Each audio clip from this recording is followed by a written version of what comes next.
Renato Gaúcho apresenta A Força do Amor.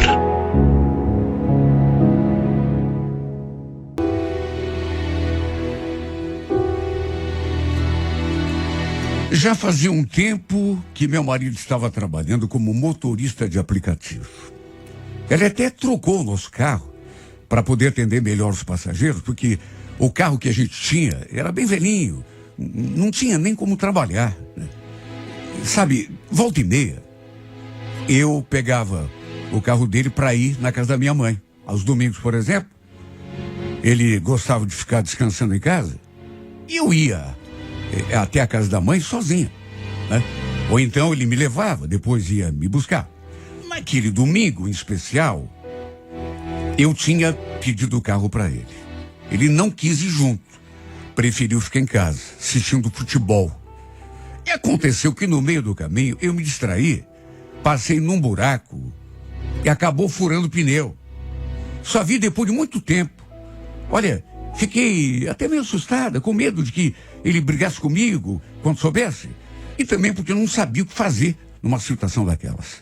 Para começar, tinha trocado um pneu na vida só em 1900 e antigamente, quer dizer, não tinha mínima prática, né? Não sou assim tão burrinha, mas não sabia se ia dar conta do recado ali, fazer a troca do pneu. Saí do carro, fiquei ali do lado, olhando o pneu furado, maldizendo minha falta de sorte, e até pensei em ligar para o Daniel para pedir ajuda, mesmo sabendo que ele ia discutir comigo. Mas aí apareceu uma boa alma para me socorrer. Um carro, vendo a minha situação, o motorista, né? Encostou do outro lado, desceu um homem, ele deve ter visto que o pneu do carro estava vazio, e se aproximou, perguntando se eu estava precisando de ajuda. Olha, eu normalmente tenho até medo de conversar com gente que eu não conheço. A gente sabe que hoje em dia, né, falar com estranho é coisa bem perigosa. Mas ele me pareceu uma boa pessoa, até porque já era assim um senhor dos seus 60 anos. E naquela situação, eu não tinha muito o que fazer, a não ser aceitar a ajuda que ele estava me oferecendo. Resumindo, ele me ajudou a trocar o pneu. Na verdade, me ajudou é só modo de falar, porque ele acabou fazendo tudo sozinho. Eu fiquei ali do lado só observando. Só que aí aconteceu uma coisa que, além de me deixar morrendo de vergonha, também me deixou fula da vida.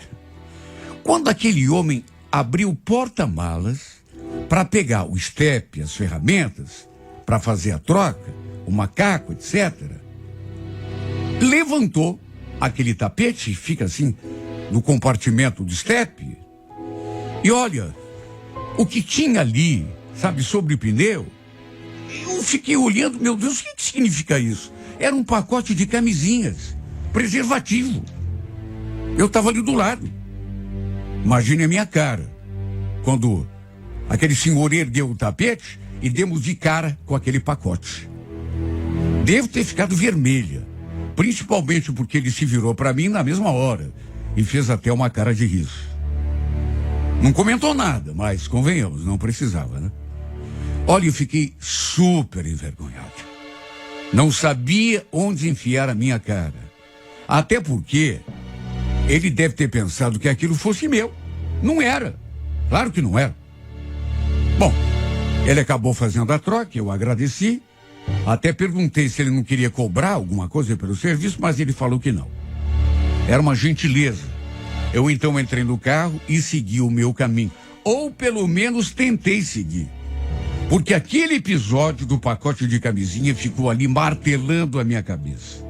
Tanto que eu parei o carro logo adiante, desci, abri aquele porta-malas de novo e o pacote estava ali. E detalhe, estava aberto. Aquela porcaria, sabe, estava ali como que para me afrontar. Pacotinho aberto. Nessas alturas, eu já estava tremendo. Na embalagem dizia que continha 6 camisinhas, só que havia apenas 3, ou seja, as outras deviam ter sido usadas. Olha, acho que não preciso nem dizer o que passou pela minha cabeça, né? O que passaria pela cabeça de qualquer mulher que não fosse louca. Aquilo só podia ser do meu marido. Já fazia uns 8 meses, 9, sei lá, que ele tinha comprado aquele carro. Com certeza, ele mesmo devia ter escondido aquele pacote ali, até para eu não ver, né? Porque se ele deixasse lá dentro do carro, do porta-luvas, por exemplo, eu fatalmente acabaria encontrando. E se ele tinha feito isso, vamos convir. Estava fazendo coisa errada na rua. Olha, eu já tinha ouvido, aqui mesmo nesse programa, tanta história de motorista de táxi ou de aplicativo que se envolve com passageiras. Inclusive, fiquei meio ressabiada quando o Daniel falou que ia trabalhar com aplicativo, por conta disso. Eu tinha ciúme dele, claro que eu tinha.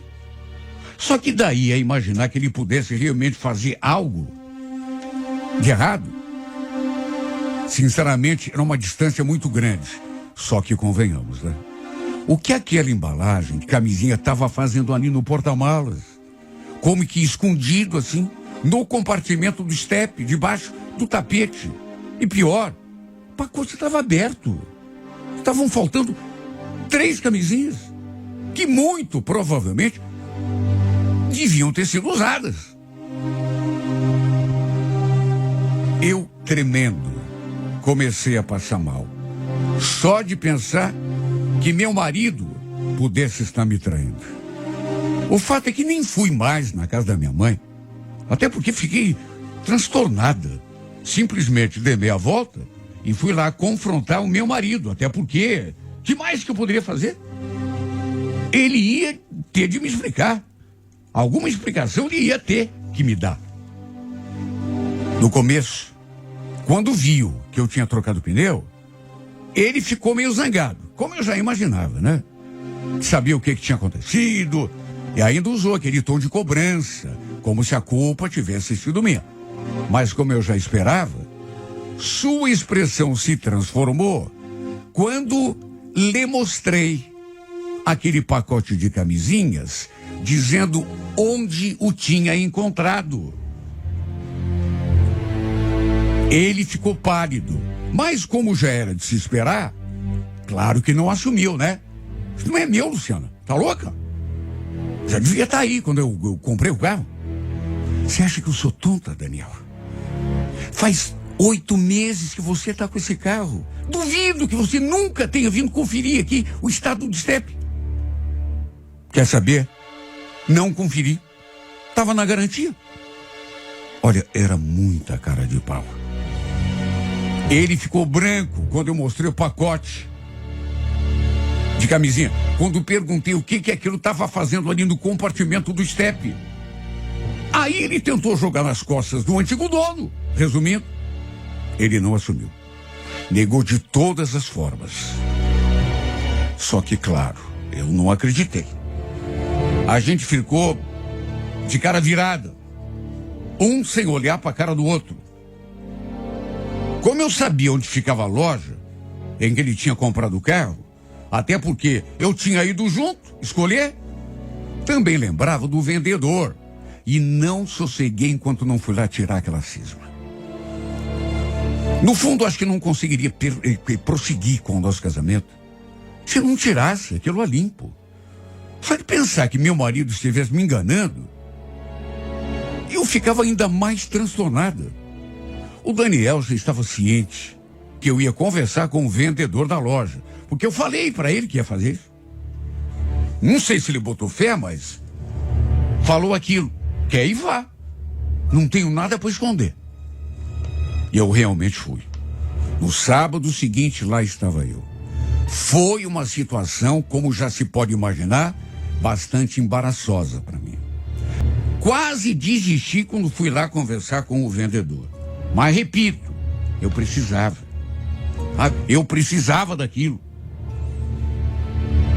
Ele me garantiu que todo veículo que saía ali da loja era inspecionado, inclusive o step. Ou seja, a chance de o Daniel ter comprado aquele carro já com aquelas camisinhas ali no tapete era praticamente zero.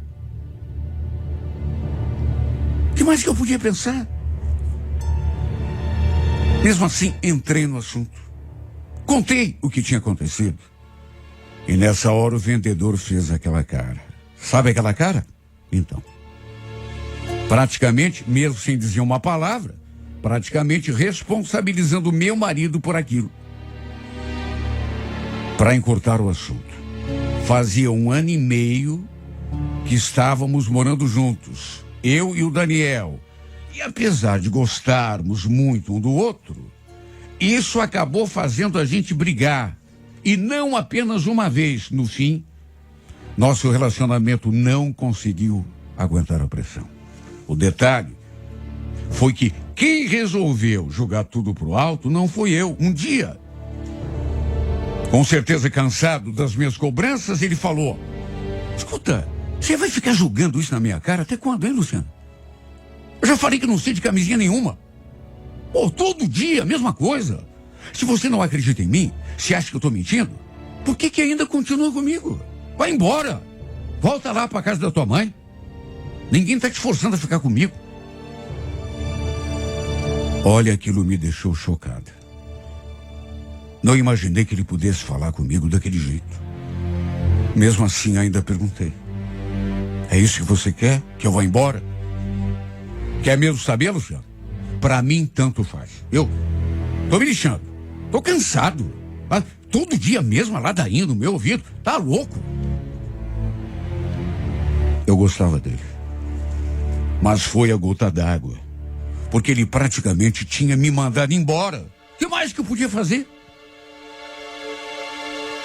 E no fundo, realmente não tinha mais condição da gente ficar junto.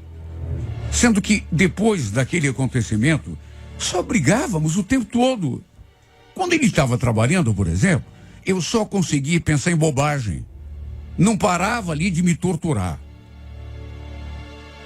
E repito, eu já tinha escutado de tanta história, sabe, parecida com a minha, que nunca consegui esquecer daquele episódio.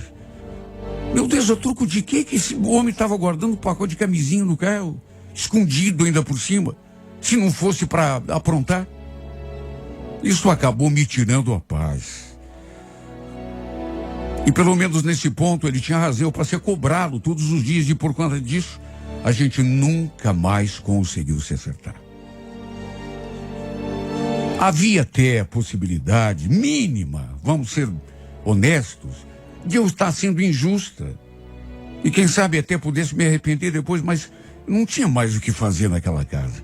Principalmente depois daquilo que ele falou, que para ele tanto fazia se eu ficasse ou se eu fosse.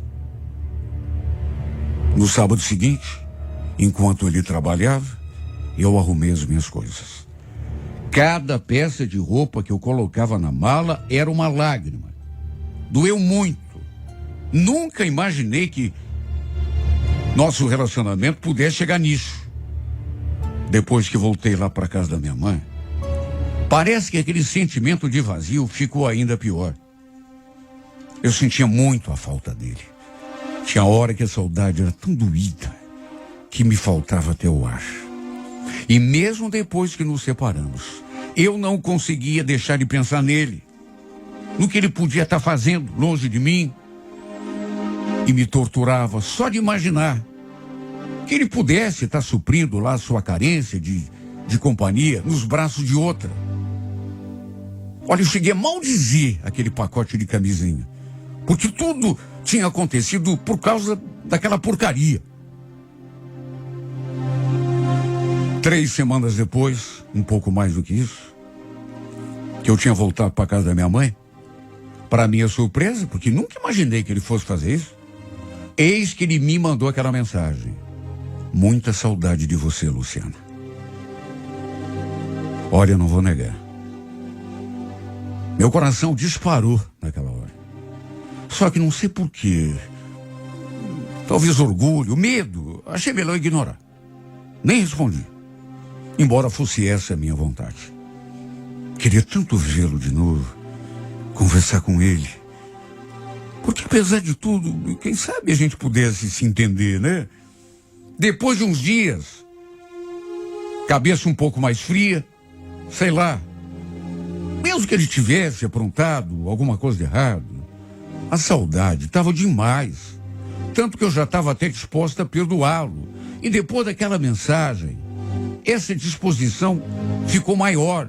Conversei com a minha mãe a respeito, inclusive, que naturalmente ficou desconfiada. Até porque não queria me ver sofrendo nas mãos de homem, né? Olha, minha filha, você já é adulta para saber o que você quer da vida, se você gosta dele, se acha que ele não vai aprontar de novo, então vai lá, você que sabe. Senta, conversa, veja se é isso mesmo que vocês querem, se bem que, na minha opinião, o certo era ele vir te procurar. Era ele te pedir desculpa, inclusive. Mas ele mandou mensagem, mãe. Tudo bem que eu não respondi, mas eu sei que ele também está sofrendo. Ele também quer voltar. E a gente se ama, mãe, apesar de tudo. Bom, se é assim, eu lavo as minhas mãos. Você que sabe. Só te peço cuidado para não sofrer mais ainda. Eu ainda esperei mais um dia. Fiquei ali, amadurecendo a ideia, para ter certeza que era aquilo que eu queria. E que, sabe, porque eu tinha medo. E tinha mágoa também. Mas o amor, principalmente a saudade que eu estava sentindo dele, era maior do que tudo. Estava me sentindo sufocada. Resolvi procurá-lo na nossa casa. No domingo, eu sabia que ele não trabalhava com o aplicativo, aproveitava para descansar a tarde toda, então resolvi ir até lá para a gente conversar.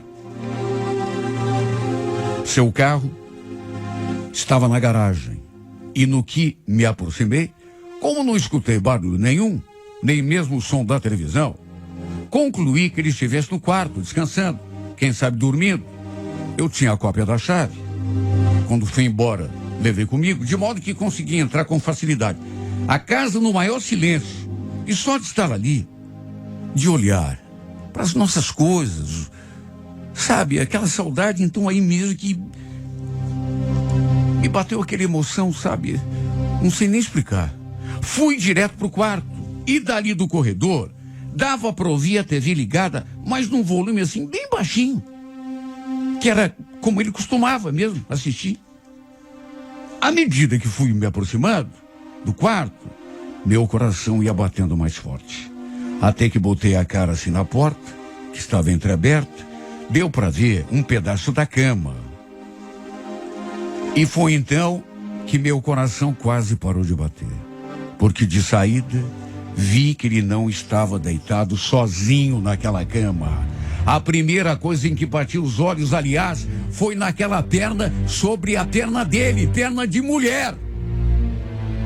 E no que escancarei a porta, aí mesmo é que meu mundo veio abaixo.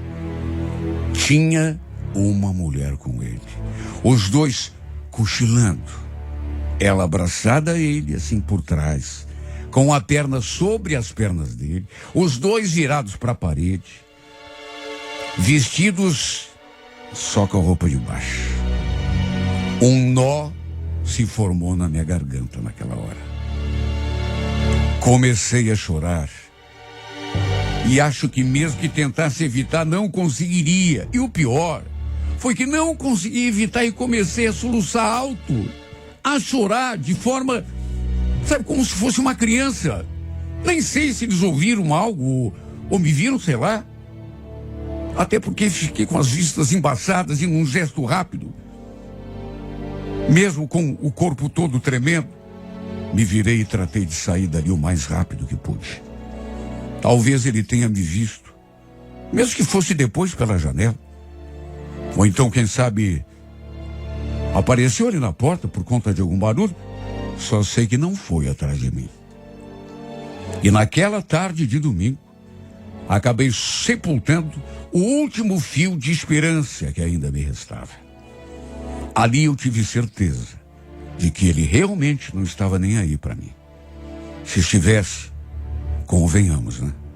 Não estaria deitado ali na nossa cama ao lado de outra mulher.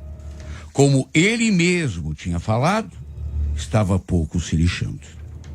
Aliás, aquela mensagem que ele havia mandado, aquele dia, também não passava de conversa fiada, né? Sabe? Devia estar se sentindo sozinho, né? E aí, carente, com vontade de transar. Talvez não tivesse arranjado nenhuma companhia para passar aquela noite. Aí achou por bem mandar aquela mensagem para mexer com a minha cabeça, com aquelas palavras. Muita saudade. Eu vi a saudade que ele estava sentindo. Convenhamos, se estivesse mesmo morrendo de tanta saudade de mim, teria me procurado, né? Minha mãe é que tinha razão. Teria tentado se acertar comigo. Mas nem desculpa por mensagem ele me mandou, ou pediu. Minha mãe é que tinha razão, viu? Eu devia ter esperado que ele viesse atrás de mim. Até porque me devia pelo menos isso. Um pedido de desculpa. Mas nem isso. Aquela mensagem só serviu para me confundir, para me iludir, para aumentar aquela esperança idiota na minha cabeça. Olha que desilusão, viu? Que tonta que eu fui ao achar que ele estivesse mesmo sentindo a minha falta.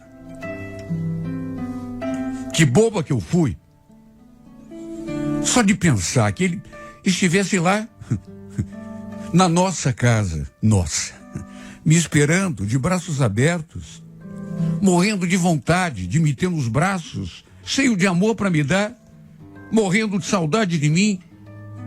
Que boba que eu fui, meu Deus. Que ingênua. Que inocente. Que estúpida que eu fui.